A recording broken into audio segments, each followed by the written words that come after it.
like to call this meeting of the Legacy Funding Division for March 6th, which is the 176th anniversary of the Battle of the Alamo, to order.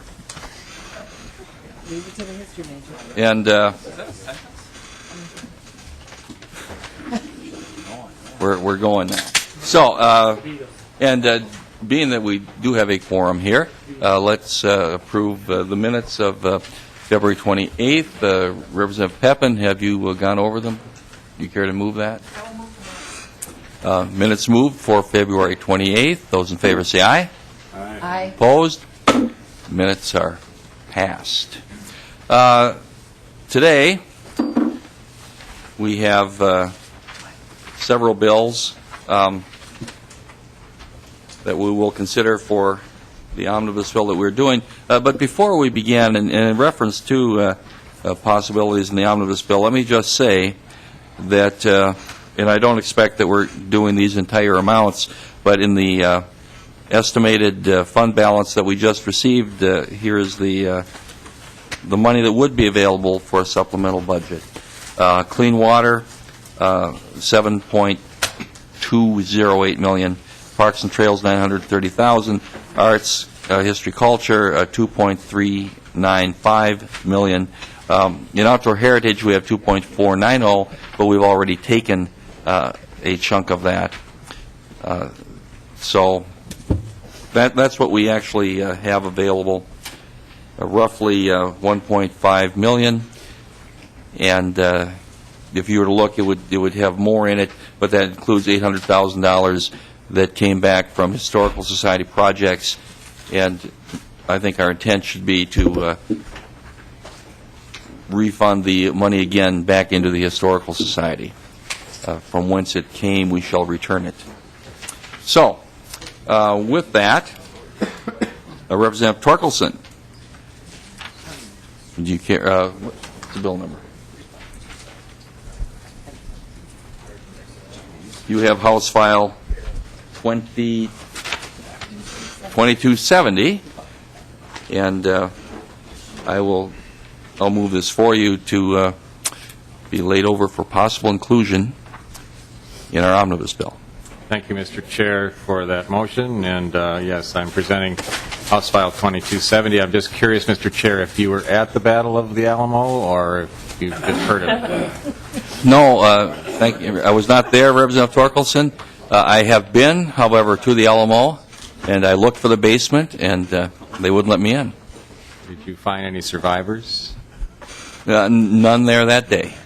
That's good to know. Thank you, sir. House File 2270 relates to park and trail funding, and specifically to parks and trails of regional significance across the state. They currently are required to have a 25% match, and they have a $500,000 per project cap. This bill would remove both of those items. We feel that these issues are inhibiting the quality of the projects that are accepted in this program. I am going to turn to Barry Wendorf, the Parks Director at Isanti County, to further illuminate the topic. Thank you, Representative Torkelson. Mr. Wendorf. Thank you, Mr. Torkelson. Mr. Chair, my name is Barry Wendorf, Parks Director with Isanti County and the Communications Director for Greater Minnesota Regional Parks and Trails Coalition. With me is Chuck Woken, Director of Stearns County Parks and Trails, as well as the Vice Chair of Greater Minnesota Regional Parks and Trails Coalition. The Greater Minnesota Regional Parks and Trails Coalition supports House File 2270, authored by Representative Torkelson, which removes the 25% local match and $500,000 per project cap on park and trail legacy grant projects. In 2009, the DNR was given direction by the legislature to complete a 25-year park and trail legacy plan. In very clear terms, in this plan, the message resulting from 17 public workshops held throughout the state during the legacy planning process was to invest in projects of the highest quality and to make sure that this new source of funding has a significant and lasting impact. In 2011, the Greater Minnesota Regional Parks and Trails Coalition was awarded funding to complete a regional parks and trails study in order to better understand and direct this statewide system. As we move through this legislatively authorized planning process, it is our objective to meet the goals of the public input that was received during the 25-year plan. We are going to continue to plan a network of high-quality parks and trails that provide users with evidence of sound investments. The Greater Minnesota Regional Parks and Trails Coalition views the match and project cap as counter to what we learned during this study, and that they present an artificial impediment for agencies to implement the 25-year legacy plan. The following are some examples of high-quality projects throughout the state that could not meet the 25% local match or that were required additional funding.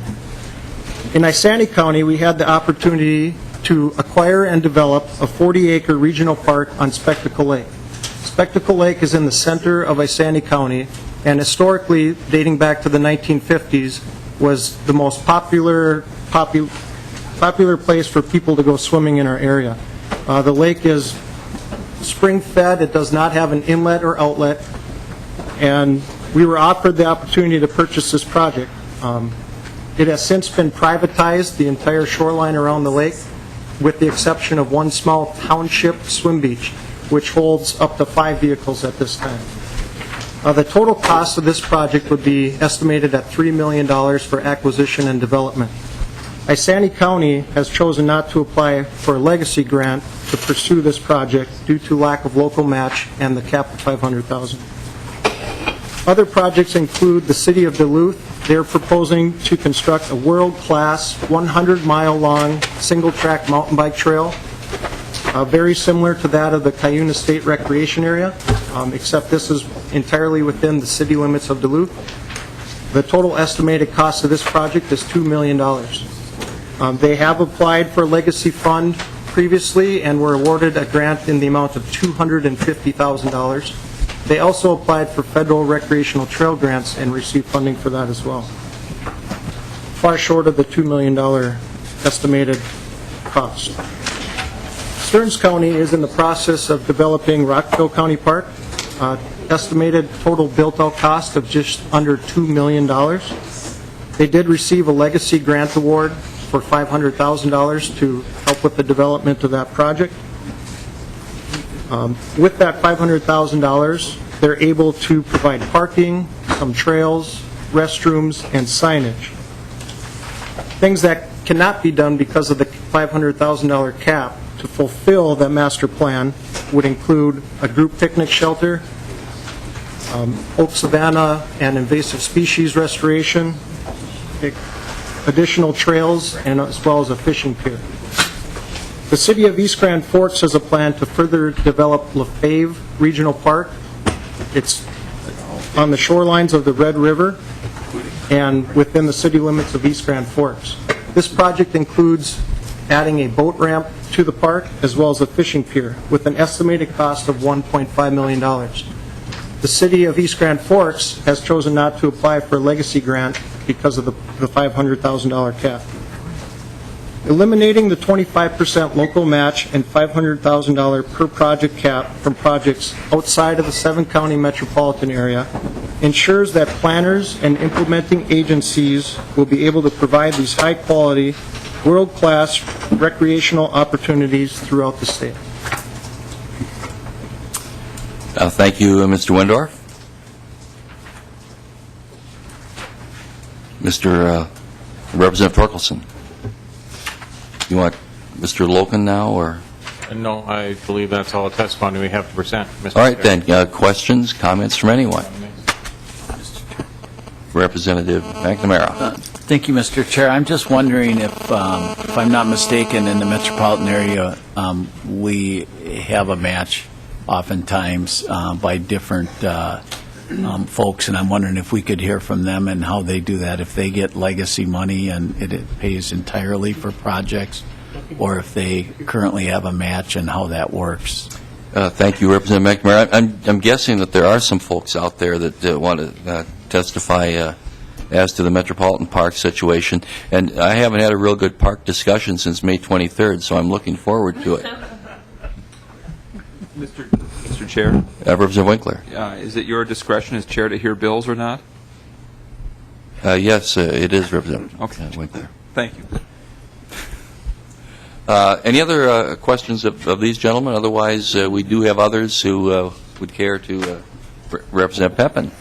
Thank you, Mr. Chair. And Representative Torkelson, I know there was a lot of discussion about this issue last year, and I know that one of the outcomes was the DNR was going to establish a Parks and Trails Legacy Advisory Committee that I thought was going to look at this issue. So I'm just kind of wondering why we're just taking this one piece out of it before we get the results of that. I guess that was for Representative Torkelson. Representative Torkelson. Thank you, Mr. Chair, and thank you, Representative Pepin and committee. Really, this is, in my mind, about identifying and funding the best quality projects for this program. With the cap and with the match in place, we are actually making it impossible for some of the best regionally significant projects to qualify for the program, and that, to my mind, is exactly in opposition to the design of the program. Other questions? All right, then. Oh, I'm sorry, Representative Murphy.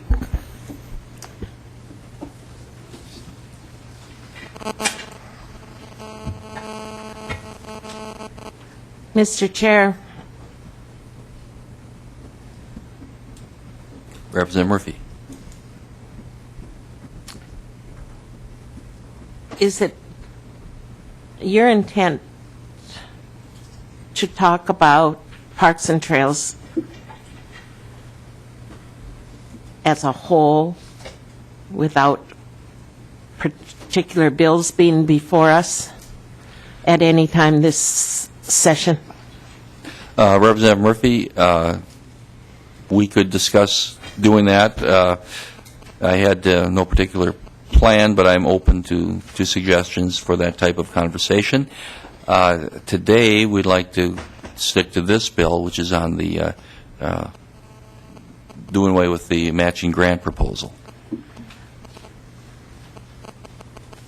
Thank you. And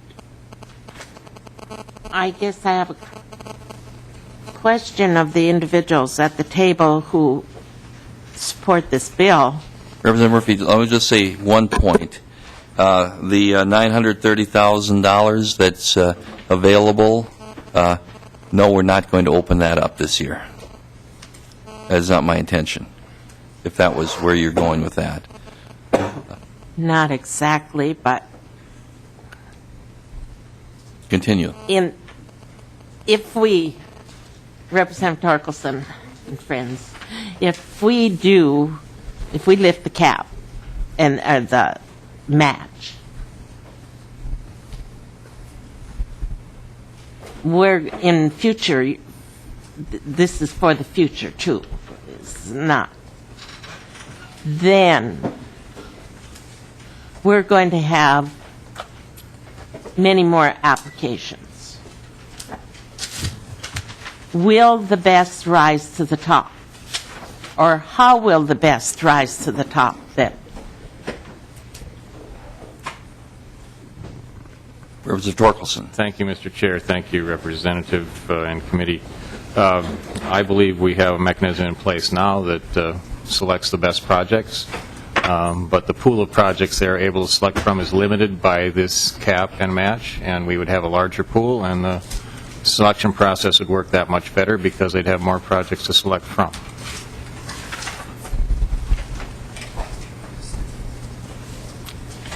Representative Murphy. Mr. Chair, Mr. Windmeyer, do you agree with that? I do. Mr. Wendorf. Thank you, Mr. Chair. Representative Murphy. I do agree with that. There will be, as Representative Pepin alluded to earlier, the Legacy Funding Committee as well. Not that they'll necessarily provide specific projects to be awarded grants, but they will definitely help decide which projects will help move forward.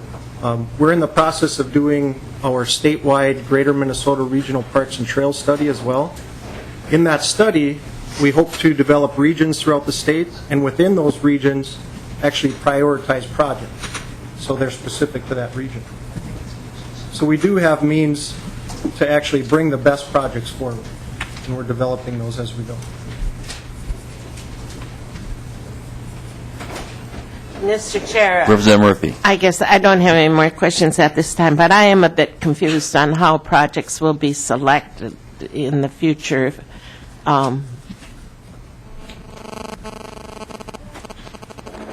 And with what we have in place. And then if there's no matching,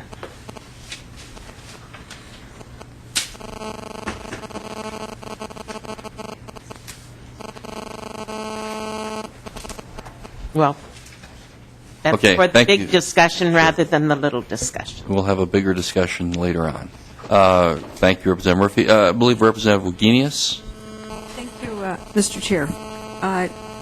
Okay, we've had, I'm looking at the line that said a grant amount is not subject to a maximum grant award limitation, and that means that you've testified that we can have bigger projects. And you've said that because of that, we will have more projects. But you're designing this so we have less money. So I get one part of your argument, bigger projects, more projects. But if we're going to have bigger projects and more projects, why are you providing for less money statewide? Because you're getting rid of the match. Representative Torkelson. Thank you, Mr. Chair. Well, the state dollar contribution will not be any different. I believe that as projects are brought forward, those that incorporate a match in their application will probably have a better chance of being approved. This does not eliminate the possibility of a match. It only eliminates the requirement of a match. And I haven't been around here very long, but I know as we evaluate programs and try and decide upon their validity and how much money may be funded or channeled toward a certain program, we often take a look at how many applications have been received for that program in the past. And if we are artificially reducing the number of applications by having this cap in place, we are putting this program at a serious disadvantage. Representative Wagenius. The bottom line, thank you, Mr. Chair, we're having bigger projects, more projects, and less money. So it's an inconsistent argument from my point of view. Representative Torkelson, do you want to respond? Or Thank do you, Mr. Chair. Neither of us know that there will be less money. We do not know that. There is not a requirement, but there is no knowledge of whether a local match will be applied or not. We do not know. Representative Wagenius. Thank you, Mr. Chair. If even one of these projects doesn't have the 25% match, there will be less money. And this wouldn't be in here if there weren't some people who are going to say, hey, I don't want to do it myself. I want all money from somebody else. I don't want to put forth the effort to get the money myself.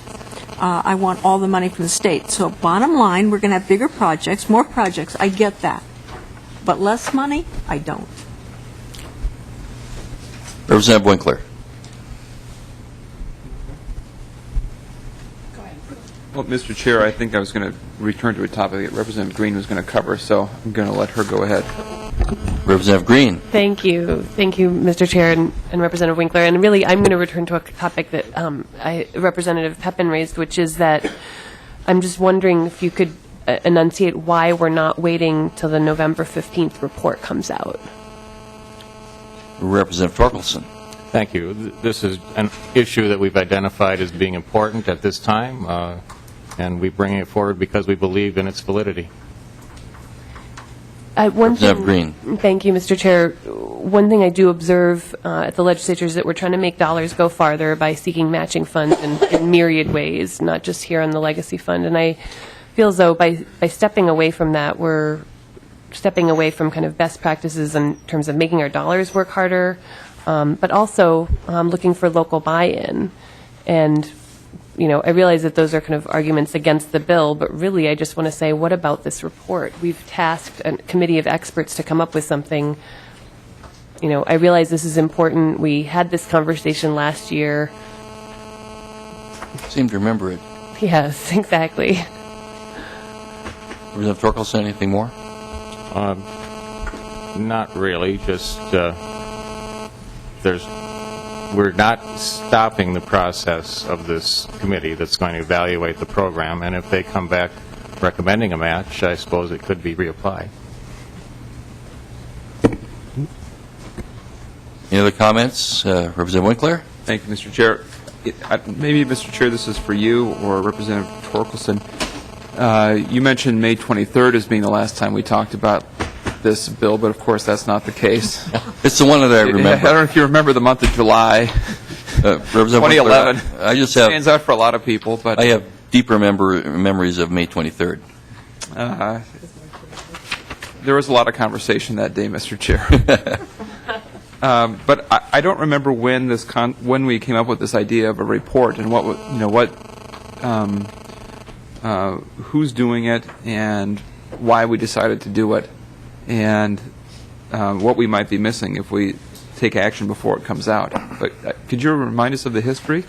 Well, yes, Representative Winkler, this, as we have made allusion to several times here today, there was considerable discussion about the Parks and Trails portion of our bill last spring, and in putting together the bill, which we considered May 23rd, and then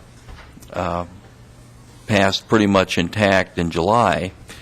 Part of the compromise, if you will, part of the agreement when we did the new parks percentage was to establish this committee to study how this is being done in Greater Minnesota, and it was again part of the compromise, part of the agreement to reach some conclusion, some satisfaction after the percentages were divided up. Mr. Chair, and then to Representative Torkelson, and that was what I thought we had probably done. And I remember there were a number of other elements that we put together into this compromise, and there were obviously very strong differences of opinion, Representative Torkelson, about how this money should be divided. And I remember it the same way that Representative Urdahl does, that this report was part of the compromise and that we would actually want to get information and study this issue. And I feel like your bill is essentially disregarding that compromise, disregarding that deal. And I wonder if you could tell us why we should see this otherwise. It seems to me you're not sticking to the agreement. It might not have been your preferred agreement. It certainly wasn't mine. But tell us why we're not ignoring that deal. Representative Torkelson. Thank you, Mr. Chair. I would just reiterate what I said earlier, that by limiting the number of projects that make application to the program, you are putting the program at a disadvantage. As you know, when we evaluate programs, we look at the number of applicants we've had for these programs in the past. The argument or the proposal behind this is that these be projects of regional significance. And it seems to me that projects of regional significance would have larger price tags. And if we're eliminating those projects with larger price tags, we're putting this program at a disadvantage because those applications are not being brought forward. Why do I suddenly feel like it's Groundhog's Day where I'm having a bad dream? Mr. Chair, I'd just like to remind you again that Representative Winkler. that you do have the discretion of whether or not to bring these bills forward. Well, that's true, Representative So Winkler, it's but I tell you, you're the groundhog. yes, you will find that what I'm trying to do is to be open and fair. I will allow nearly every bill that's introduced to come before us. There are a couple of other bills coming up in the near future that I might not have a lot of agreement with, but we will extend to members the courtesy of hearing their bills. Very well. Well, Representative Torkelson, I understand that you don't like the way the program works right now, and I'm sure you don't like the percentages. or I don't even know if it was a percentage or if it was just the appropriation amounts. There are a lot of things I'm sure you don't like about the way this compromise came about. There's a lot of things I don't like about it. I could make the argument that if we're going to require a local match, it should be the same that the metro parks bring to the table, which is 90%. 90% of the operating dollars come from our property taxpayers. 10% comes from the state of the metro parks. So we could put that kind of limitation in place, and I could argue that that's fair, but that's not what we agreed to. That's not part of the package that was put together when we passed the bill last year. So I just have a real question about why we are bringing legislation and not honoring the deal. And your comment back didn't really reassure me that we are honoring the deal with this bill. So explain to me how we are honoring the agreement last summer by bringing forward this bill today. Representative Torkelson. Thank you, Mr. Chair. And my clock did not say May 23rd or July, whatever, this morning when I woke up, but here we are in 2012. In my mind, this is all about an attempt to actually level the playing field, and there are a variety of discrepancies in park funding that we discussed ad nauseum last year. I'm not going to bring all those issues forward at this time, and take this bill at its face value. It is what it is. It's a simple bill, and I'm bringing it forward because I think it's a valid proposal. Representative Winkler? And Mr. Chair, Representative Torkelson, you wouldn't in any way feel like we were dishonoring the agreement if bills started to come forward to change the percentages for what greater Minnesota parks would be receiving? Representative Torkelson? Mr. Chair, Representative Winkler, I would guess that my desire to change percentages would not be any less than yours. And I did not bring forward a bill that changes any percentage. Representative Winkler? Well, Mr. Chair, Representative Torkelson, I'm not saying that you did. I'm saying that there was an agreement. The report was part of the agreement, and you want to change the program before we get to the report. I think you're breaking the agreement. Mr. Loken?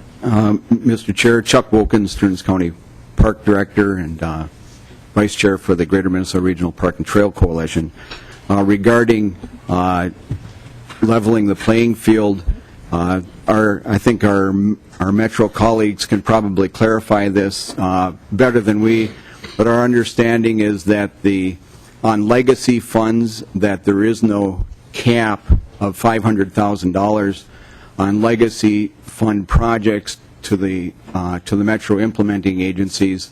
100% of the maintenance and operation of projects that are funded through the legacy to Greater Minnesota by state agreement require that the implementing agency in Greater Minnesota must take care of all of the maintenance and operations for those particular units. We also don't think that there is the match requirement, and secondly, the $500,000 cap to legacy projects that are capital acquisition, restoration, development in the Metro area. But our colleagues from the Metro can clarify that for us. Are you ready to segue into our colleagues from the Metro area?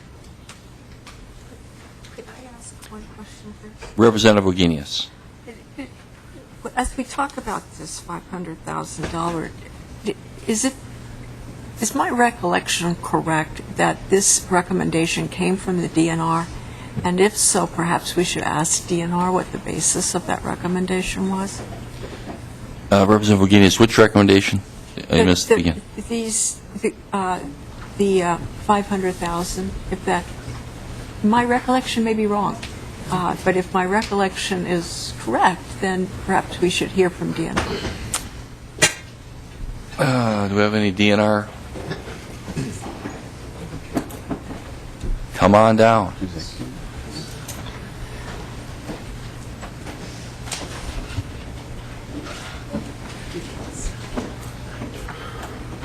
Welcome to the committee. Please identify yourself.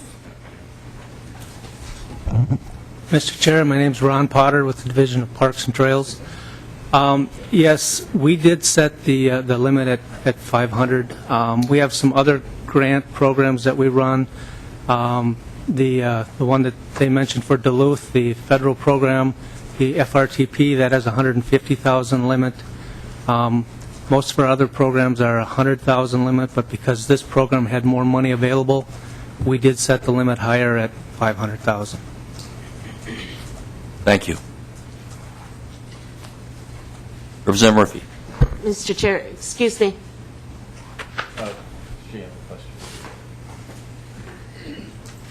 Was the 500,000 set for that round only, or was that set for all time? Mr. Potter. Mr. Chair, Representative Murphy, that was set for all of them. That wasn't just for that round. That's been what the limit was since we started that legacy grant program. Thank you, Mr. Potter. I'd like to bring up Mike Ham, St. Paul Parks.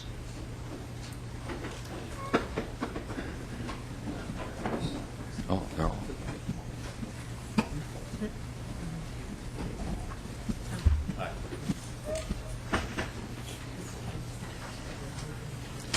Welcome. Identify yourself with the tape, please. Mr. Chair, thank you. My name is Mike Ham. I'm the Director of Parks and Recreation for the City of St. Paul. With me is Bull Carlson with the Three Rivers Park District. Our testimony today is on behalf of the 10 implementing agencies of the Metropolitan Park System. A lot of the ground that we intend to cover has already been covered, so we'll try to be as efficient as possible in getting through it. Some colleagues from the Metropolitan System that are here today are Jane Miller, the Superintendent of the Minneapolis Park Board, and John Vondelinde, the Director of Anoka County Parks and Recreation. We offer testimony against this bill, and we'll offer brief comments as to why we oppose the bill related to both policy and to process.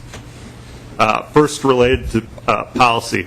As the Chairman and others had alluded to, in the 2011 session, the Parks and Trails portion of the legacy funding was very contentious, to say the least.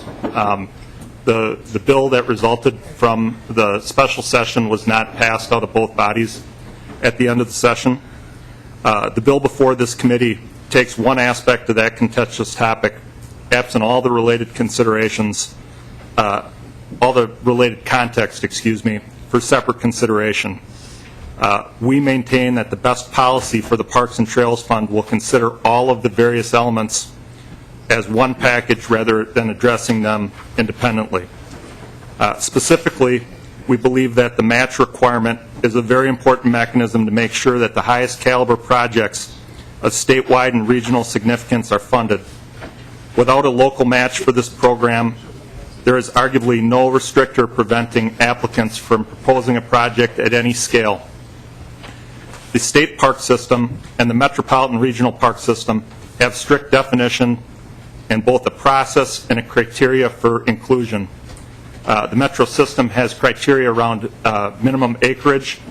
We tabulate and have requirements for visitation and visitation from outside of our direct service area, and requirements that those proposals be natural resource based. All of the projects funded from this source within the regional park system are locally vetted through our local policy boards and are ultimately adopted by the Met Council in terms of review.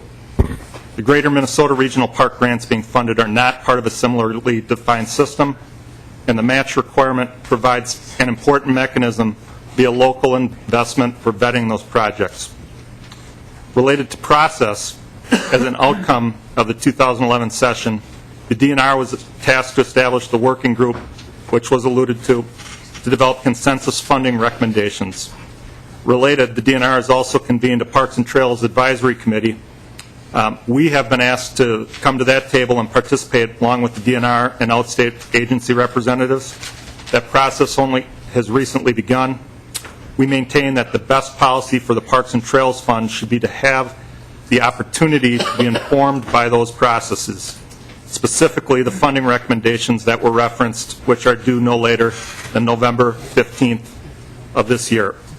To consider this bill at this time is out of sequence with what we consider key outputs of the 2011 session.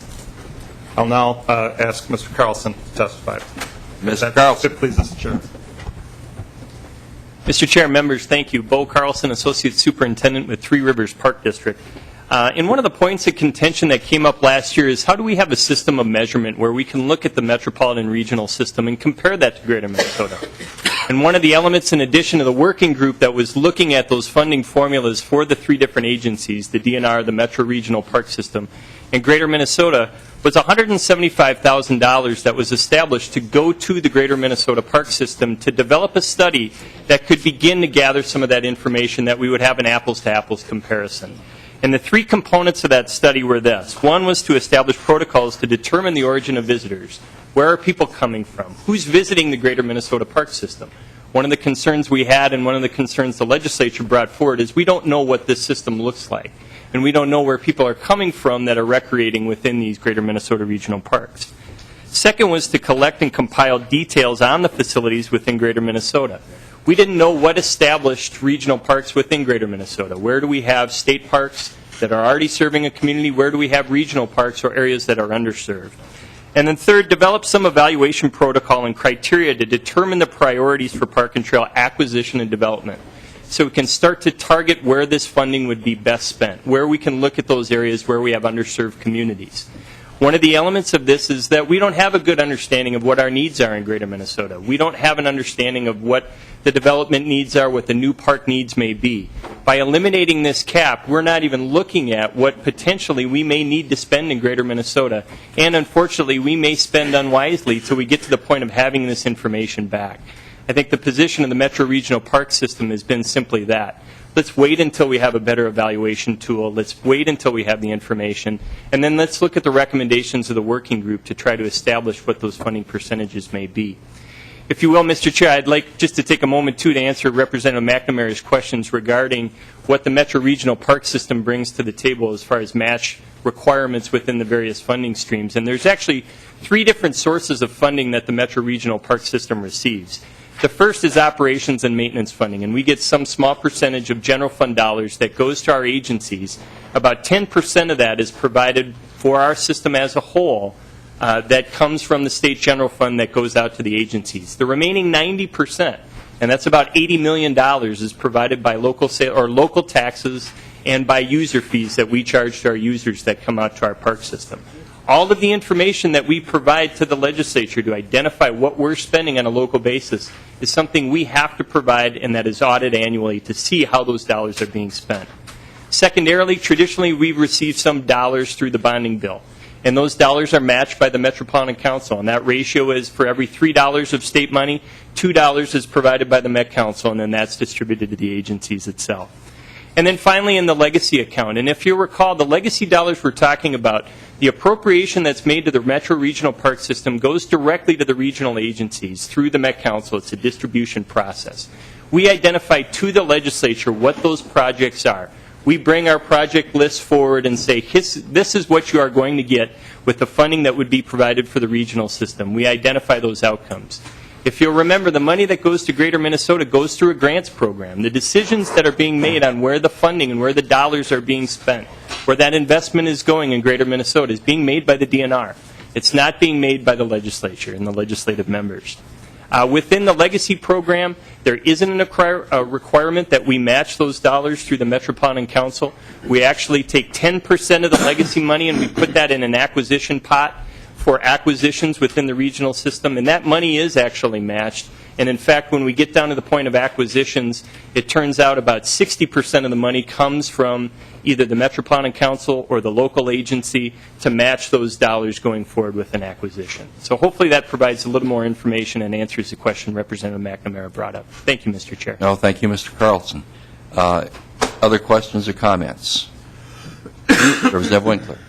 Thank you, Mr. Chair. Representative Torkelson, if a 25% match is a bad idea in Greater Minnesota, should we allow all the acquisitions in the metro area to go forward without a match as well? Representative Torkelson. I have not tried to evaluate that. I would be happy to take a look at it and give you my opinion at a later time. There's no doubt that the Metro Park System is well developed. well entrenched and receive state funding from a variety of state resources. That's where they are. The Greater Minnesota system is not at that point. It's my belief that the legacy dollars were put in place to develop new programs and new ideas and things that haven't been traditionally funded. And that's why an emphasis on the Greater Minnesota Parks is absolutely appropriate. Representative Winkler? Thank you, Mr. Chair. Representative Torkelson, I just don't see, I'm wondering if you can identify a difference. Why should Greater Minnesota Regional Parks not have a match and Metro Parks have a 60% match?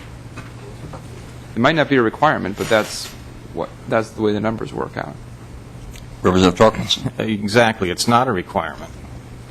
And part of the reason numbers work out that way is because of this entrenched, well-funded system that receives state dollars from a variety of sources. By the way, the testifier did leave out the Lottery and Loop program. It also helps to fund Metro Parks. Representative Winkler. Thank you, Mr. Chair.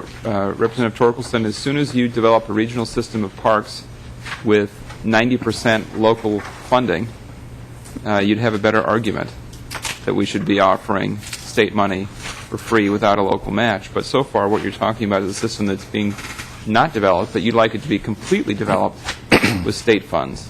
And that isn't how the Metro system was created. We actually had to have a commitment locally first. And even now, after it's fully developed, it still is providing 60% of a local match for these new acquisitions. It isn't being treated the same way.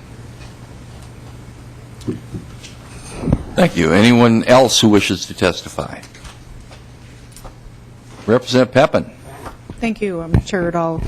And, you know, I appreciate what Representative Winkler had to say, and this 25%, I guess my concern is how do you know if you don't have a matching percentage, how do you know if the projects are legitimate? Because my understanding is the money for the parks are supposed to be of regional or statewide significance. So to me, that at least requires some proof, I guess, that it's a good project, a significant project. And I'm wondering what would be the criteria then, or how would we know that we're being good stewards of the dollars if we didn't have some matching requirement? Are you thinking, well, obviously, I don't know, is there any other level other than 25% that you might consider? Because to me it seems like there should be at least be some match requirement to show that there's legitimacy for the project. Representative Torkelson. Thank you, Mr. Chair, and thank you, Representative Pepin. I am not familiar with the details of the application process involved with this grant program, but I would assume that the application process would certainly evaluate the validity of each individual project that they might fund. And the match is just one ingredient in that. There's lots of other ingredients. The match does not guarantee that it's a good project necessarily. And frankly, there's not the property tax base in Greater Minnesota that allows for as large a pot of money to depend on to make these matches. Representative Pepin. Thank you, Mr. Chair and Representative Torkelson. I guess my concern isn't that it's a good project. It's more has to do with that it's a significant regional or statewide project. And it seems like if there was some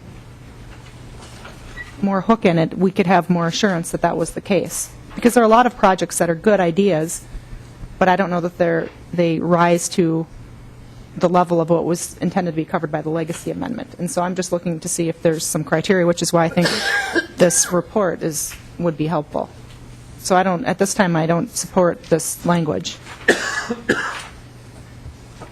Thank you. Okay. Well, at this point then, if there's no other eager testifier, we will lay this bill over for possible inclusion in our omnibus bill. Thank you, Representative Torkelson. Thank you, Mr. Chair. And at this point, then, I will present a bill that I have today. I'm anticipating this should take, since it's the chair's bill, about 5 minutes. And then, being that this meeting is being televised today, and I'm sure many people are out there looking forward to seeing Representative Rukavina. So we'll get this done quickly, and then Representative Rukavina will present his bill. Representative Keel.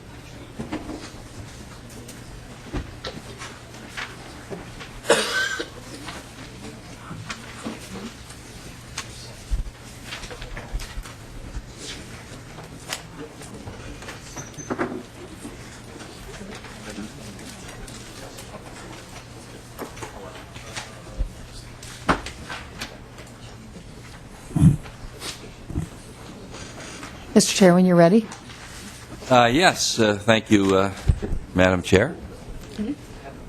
This bill, House File 2530, will also lay over for possible inclusion, probable inclusion. And what this deals with, basically, we've been talking a lot about rules this year, and what this bill does is that it has actually two facets.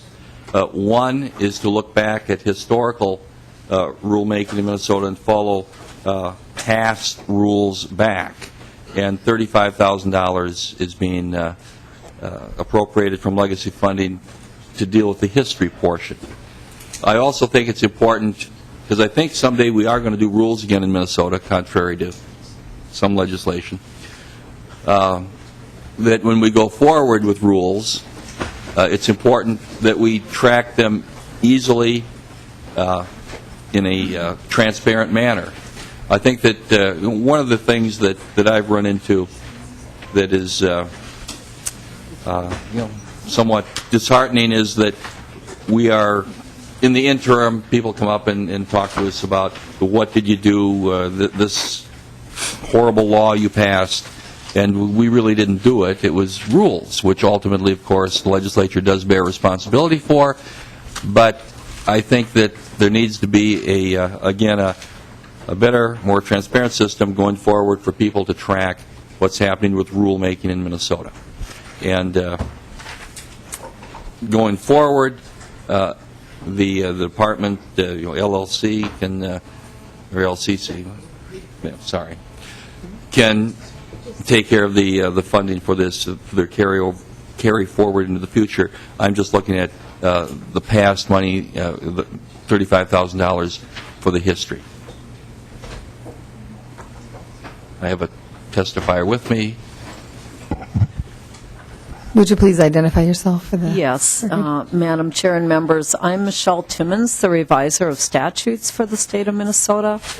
And I think as members, you're all well aware of the bill status system that's on the legislature's website and was programmed some time ago by the reviser's office to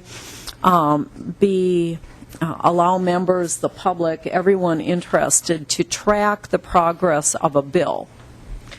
Well, for many years, the reviser's office has had an idea that it would really be good to have a similar type of website for administrative rules. And last summer and fall, we really started seriously brainstorming about this and thinking, well, okay, we already have an internal website to track the progress of administrative rules, because the reviser's office plays a very similar role with respect to administrative rulemaking as we play with respect to bills. All the administrative rules must be prepared, drafted, approved as to form before they are put into the administrative rulemaking process. And then similarly, once they are duly adopted, the reviser's office publishes them in book form and on the internet, much as we do with the session laws that you pass and the resulting statutes. So we already have an internal system to track when did we get a rule file from an agency, when was it published in the state register, was there a statement, or what was the statement of need and reasonableness that was correlated with that rule? We have much of that information already in our system. So what if we took our internal system and beefed it up, made it a public website, and then scanned some of these older documents, the old statements of need and reasonableness, older versions of state registers that showed when rules were actually adopted. Also, we could scan some of the older reviser documents that were used back in the 1980s to prepare rules. link those, put it on a website that would correlate all these documents with a particular rule file. And then what we could also do is do programming for the future using funds already available to us through the carry-forward funding to be able to provide a searchable format for those documents going into the future. So we actually prepared a legacy grant proposal under the history projects and digital conversion categories. Did present it last December to at the History Center. That was not one of the projects selected for funding at that time. However, in discussions with Representative Urdahl, we felt that it was something that Representative Urdahl felt was worthy of bringing forward to you. Mr. Chair? Anyone have any questions? Any questions at all? Then we could just lay it over. Okay, no other testifiers? Okay. No other. All right, then we'll move to lay this over for probable inclusion, did you say? Probable. Thank you. Thank you.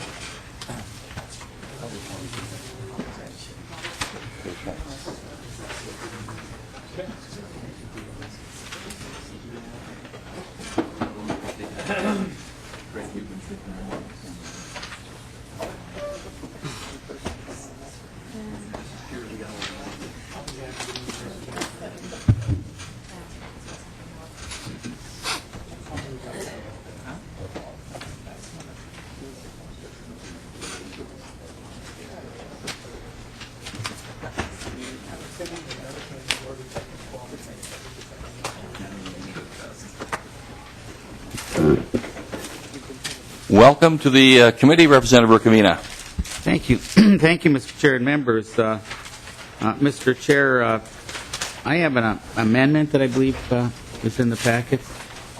So to get the bill in the order, I would like it if somebody would like to move the bill first and then offer the amendment. Representative Dill? Thank you, Mr. Chairman, and I will move the bill and also move the amendment to get the bill in the shape that the author desires. Those in favor of the amendment, signify by saying aye. Aye. Opposed? The bill then is in the proper order for the author. Thank you, Mr. Chair and members. Pleasure to be here, Representative Urdahl. I haven't been in front of your committee before. What the bill does, and it deals with an issue that that's got quite a bit of attention the last couple of years around here. School trust land, and if I can, you can see what the bill does. There's, and I believe also, members, that you have a nice colored map that got handed out that shows you the Bass Lake, which is up in the northeast corner of, right above the Lake Vermilion State Park, and also a number of different areas where there's school trust land on Lake Vermilion. And just let me give you a little background. When I first came here in 1987, there was the issue of leased cabins on Lakeshore on school trust land. And there were first some auctions that happened, and then some people lost their cabins in the auction process, and then others were afraid to come forward and go into the auction process. So in 1998, in a couple of different bills, I had a land exchange, which is a legal thing to do, one of the ways to get rid of, to dispose of school trust land that are in an exchange. And what happened is the DNR insisted, and I believe a lot of the environmental community, that Lakeshore land should be exchanged for Lakeshore property. So that was what they insisted, and I said, fine with me. I just wanted to get the issue off of our backs up in northern Minnesota, because we were being approached by a lot of our constituents. But I did ask the question on the House floor in 1998 how this Lakeshore property, if we did this exchange, was going to generate money for the school trust. And I said, it probably won't. And I said a decade from now, I'll ask that question just to see what the answer is, because I know what the answer was going to be. Well, I'm a few years late now. I think it's been about 13 years or so, and we've got all this school trust land on Lake Vermilion as a result of that exchange, and it's not generating any money. So what the bill does then is it has the legacy fund buy the land, and with the amendment, it turns that land and it buys it to the nearest buildable lot. So it's just the lakeshore we're talking about, because I'm hoping that, forestry and timber sales can be generated off of the rest of it, but it buys it back to the buildable lot. That's the way the revisers advised me to do it. And the lakeshore would become now part of Vermilion State Park. And, I figured if 7,000 feet of shoreline on Vermilion was a great idea for a new state park, that, several miles would be, 22 I've been told, but I don't have the exact number, would be a great idea. Magnificent, in fact. So, members, that's basically the bill. I know that the Representative McFarland has been dealing with this issue. Representative Dietrich has, Representative McNamara. I understand, Representative McNamara, that Representative Dill tried to imitate me in committee this morning. Is that true? I don't know if he did a good imitation or not, but it really is an important issue. And I have been on the LCCMR for now, I think, 6 years, and I was on it previously a decade before that. And the DNR is always coming in asking to buy new land, and I think as a trustee that for the school trust, the current trustee, that this should have been a priority for them for years. And members, and Representative McNamara, you were on Ways and Means with me. I did ask this question, why we weren't doing an exchange with U.S. Steel when that whole park was proposed, if you recall that. I did ask that in committee because I thought any good trustee would want to give $16 or $18 million or whatever was paid to U.S. Steel to the school kids and do an exchange with them instead. So, members, that's the bill, and I stand for any questions. And finally, on the amendment 2, it wouldn't allow the DNR to do a chargeback for the exchange. Thank you, Representative Rukavina. Now, so I understand this, you're proposing to use the Outdoor Heritage Fund to purchase riparian land, school trust land adjoining Vermilion. Is that Well, correct? it's actually, if you look at the map, Mr. Chair, it's spread out all over. I wish the DNR were here to explain this to me, because I've asked Mr. Myers when I first got the map what all the different colored school trust lands meant. Now, I think the pink school trust is the original 16 and 36 sections, although I know the land around Bass Lake was exchanged in that 1998 legislation that got finalized in 2001. And but there are all these blue colors and light blue and dark blue and swampland that is all school trust land. And so I don't know how the DNR puts what into what category, but I believe if you look at the map, you will see all kinds of school trust land on the shoreline of this lake all over. And it's not generating any money, and it hasn't since the DNR asked for this exchange to be done in this way. And I think they have an obligation to the trust to do that.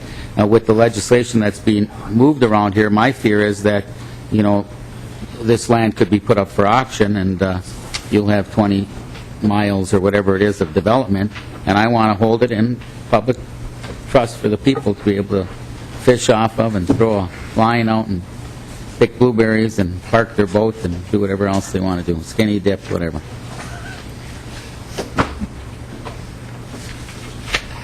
Representative Rukavina, I'm sure that they don't skinny dip in northern Minnesota. Too cold. It's too cold. This is kind of a timely bill to come up, because earlier today in state government operations we had Representative O'Driscoll and Representative Dietrich present their bill, which dealt with school trust lands by creating a commission to replace the current process of dealing with the school trust lands. So just wonder what you would think of that.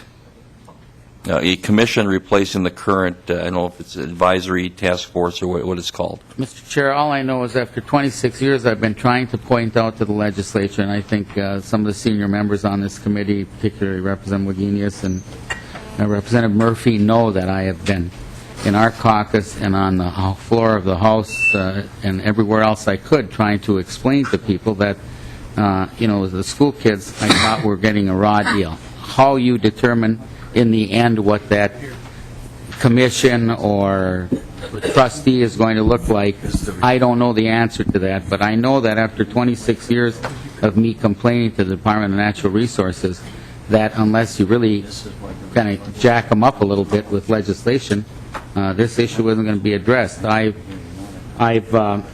been, questioning the timber sales and the capturing of all of the money they make off of timber sales back into their coffers. I've been asking about school trust land that was in state parks and in old-growth forests and in scientific and natural areas for years, how it was generating any money, and it wasn't.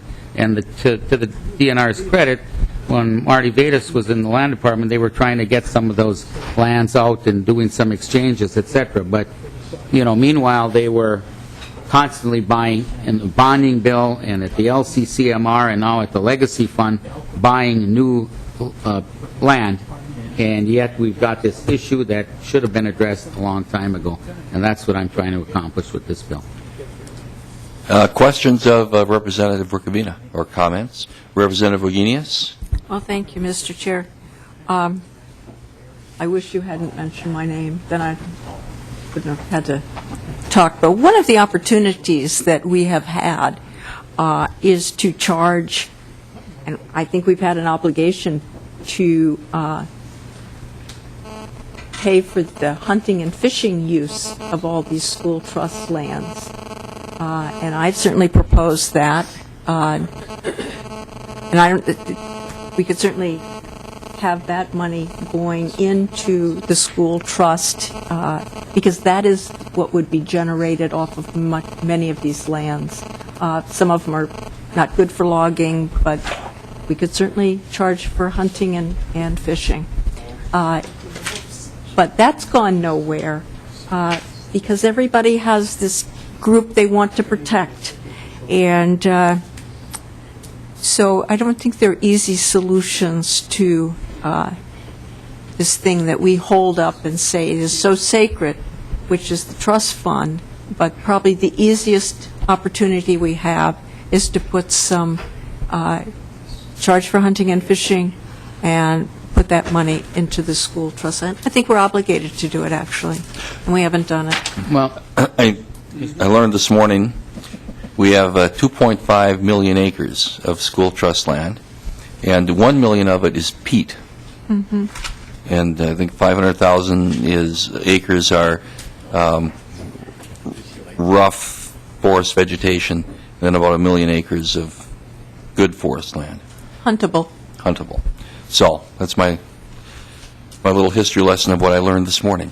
Other questions, or were you going to respond, Representative Rukavina? Just a response. I don't necessarily disagree with Representative Wagenius, but I think the fairest way to do that, and would have been to do that over the years, would have been to figure out what percentage of land is hunted on that school trust land and take that percentage from the current license fees.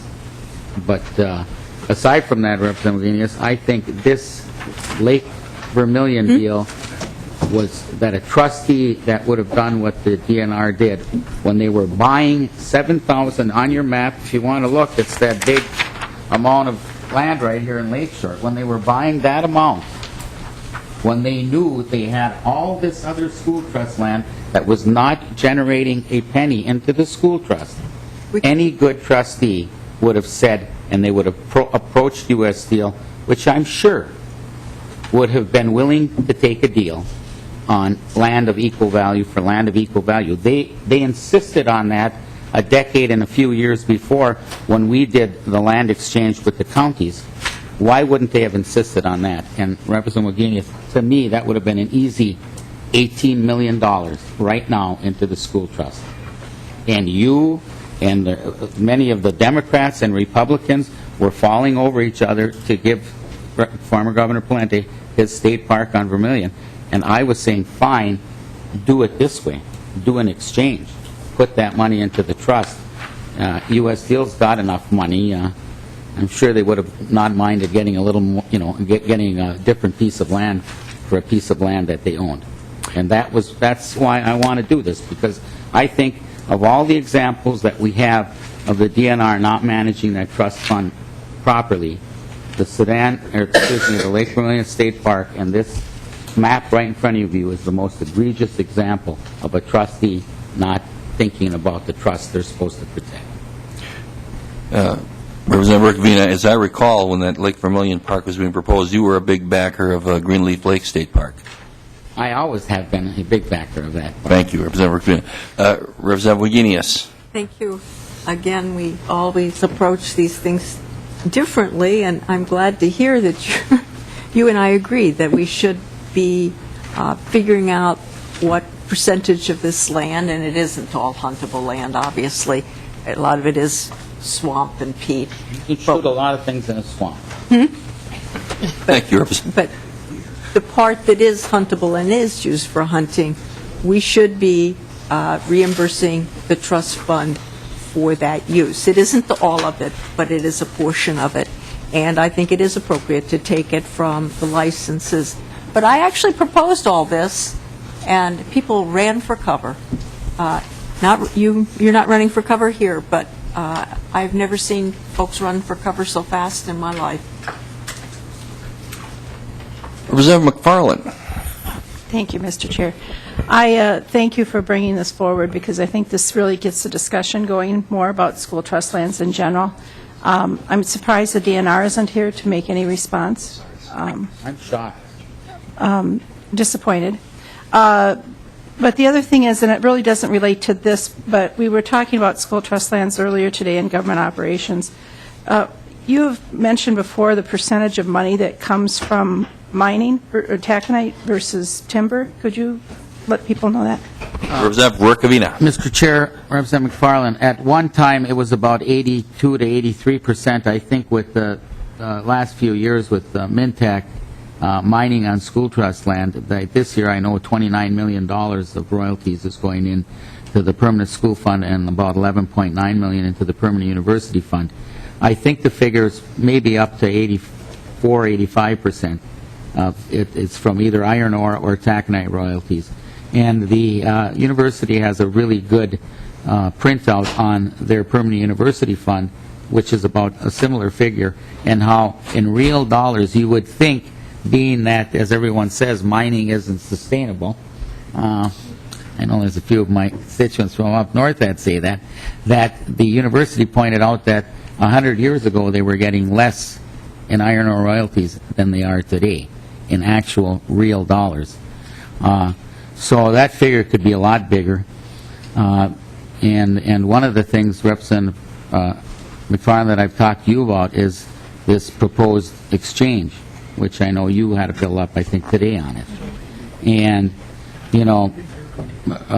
when I was doing this land exchange back in 1998, the DNR and the environmental community insisted that land was more valuable than money and that we had to exchange land for land. And now, starting after we wrote a letter to Commissioner Landwehr over the Boundary Waters fire, that exchange has started up again, and all of a sudden, because I think there's environmental groups involved that really don't want to see mining or logging at all, it's gone to money is better than land. Well, here's the exchange, members. It's a report done in 2003 when the DNR insisted on this exchange, and the 14 forested counties, I think, in 1, 2, 3, 4, 5, 6, 7, 8, 9, 11 of them had these leased lakeshore lots, and the DNR made, you like this one, Representative McFarland, the county tax forfeit, county land department exchanged 6,553 acres for 522 acres of shoreline. But now they want to do the exact opposite thing a little over a decade later. And I know it's because of pressure from environmental groups. And hey, I've got no problem. I've always challenged anybody, including my good friend Representative Wugenius, that I've got the smallest carbon footprint, and not just because of my size. But I live a very simple life out in the woods, as Representative Dill knows, and I try to be a good environmentalist. But when you have environmental groups confusing what the school trust is all about and the DNR getting involved in that confusion, I think this whole issue of the trustee has to be looked at better. Representative Dill wants to know if there's a Spunky 2.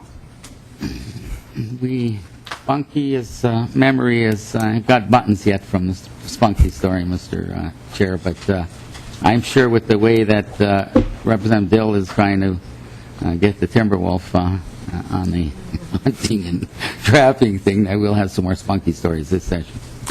I'll say, Representative Rukavina, from this morning that Commissioner Landwehr testified, and one of the things that he talked about, you can maybe, Representative McFarland, correct me if my memory is wrong, that the DNR would, at the present time, when they're going to sell lakeshore property, has to ask permission, and they would rather not do that anymore. Just wanted to know what your thoughts were on that. That's on all riparian land, not just school trust land. Right. That they have to ask permission. All riparian land. Yes. And I don't really have an opinion on that, but I do have a very strong opinion on this whole school trust issue because I've watched it, monitored it, questioned it now for 26 years this year. It's the 26th year that I've been asking about this issue, and I finally convinced people on both sides of the aisle from the metro area to take a look at it with me. Representative McNamara. Thank you, Mr. Chair. I'm wondering, my question probably for Representative Rukavina, but possibly for Representative Dill. Representative Rukavina, there's a small island, it looks like, just off the coast of the tribal land towards the city of Tower that looks like it still is in school trust. It looks like the dot's kind of pink there. Are you familiar with that island? And I'm just curious, how valuable would that be? Is that have the potential to be served by electricity if that was to be developed? Or what could an island like that potentially be sold for? Is either one of you familiar with that Chair, island? Are you, Representative McNamara, are you talking about in Pike Bay here? Representative Rukavina. It would be in Pike Bay there. It's just off the tip of the, thank you, Mr. Chair. Representative Rukavina, it'd be just off the tip of the tribal land, it looks like, going towards the town of Tower. I can answer that. Representative Rukavina. Are you tossing me a softball for a reason here, or what? Representative Rukavina, I have not talked to you about this. You know that. I'm not tossing you a softball, but I'm looking at it and saying that island is close or to the metro than where I go to on Lake Vermilion. And I'm assuming that this island is quite valuable, and if you construe that to be a softball, I want to know what opportunity are we missing here? Representative Rukavina. Mr. Chair and members, I want to tell you another very, egregious move by the DNR. That island is called Whiskey Island. Oh, no. I don't know why it's called Whiskey Island, but it is. And it just so happened that that is a little piece of school trust land on Whiskey Island that the Voice Ford Band asked to buy in the early 2000s. And then Jean Miriam, who I believe sits on the School Trust Advisory Board, was the commissioner of the Department of Natural Resources, the first commissioner under Governor Pawlenty. Jean Miriam told the Voice Ford Band that they had to find Lakeshore for Lakeshore. This is 2003 or so now, 2002 maybe, or 3. I think 2003, and what happened is I got a copy of the letter that Commissioner Miriam sent to to Gary Donald, I believe. Representative Dill was the chair then, and because 2 months later, the commissioner supported a bill on the land exchange in the boundary waters that said you could exchange all that lakeshore in the boundary waters for money. But 2 months before, he supported a bill that Senator Laurie then had, and Representative Huntley, I believe it was. But 2 months earlier, there is a letter on record where Voice Ford Band of the Chippewa tribe was told to get that little pink dot there, they had to find lakeshore property of equal value. And that, members, is what I'm trying to say with this bill. It's all over the board, all around. I don't know what that piece is worth, Representative McNamara. I know that the Boys Sport Band tried to buy it at one time. Maybe it's in the process. I don't know now, but on my current map, it's showing it as school trust land, and that is an actual story of what happened with that little island back in 2003, I believe it was. Representative McNamara. Well, thank you, Mr. Chair. Representative Rukavina, do you remember at all? One, I'm curious, I can't really tell from the dot and the scale here, how big of an island is it? And do you or Representative Dill have any idea? I'm serious. I'm just kind of curious. It looks to me like an island that would be very valuable. I was thinking of it because of its proximity to town. You mentioned it because of the proximity to the successful Indian casino. I think it had some historical value, Mr. Chair, for the Boys Sport Band. It had some historical value, as I said, so that's why they were trying to get it. It's not a very big island. It's, I would say, under 40 acres, or maybe close to 40 acres. And the whole island, by the way, is not school trust. There's a 40 line in there. I think the top of it isn't. But, there are other parts of it, too. If you look up in the northwestern part of the lake, you'll see a little pink end on one of the islands way up in the northwest corner, and a few other little islands that have just a little bit of school trust land on them. That probably the rest of the islands are privately owned. And they named that Whiskey Island, by the way, after Representative Dill, I think. Representative Dill, are you going to stand for that assertion? I think it got its name because it's big enough to drink whiskey on. But I wonder, Representative Rukavina, why hasn't the department as a trustee leased these lands out for cabins? That would seem to me to be a generating income type situation. The last time it was such a headache. Somebody, somewhere, there were lawsuits allegedly by a former assistant commissioner at the DNR who got his neighbor to sue on behalf of his school child that there weren't enough revenues coming in, when in fact, by the time we got it addressed, people on a lease from the DNR on school trust land were paying more than their neighbor was paying in actual real estate taxes, and none of the money was going in the trust fund because it was going into that forest suspense account, and everything was being charged off. And so what was the issue? None of it was going in anyway.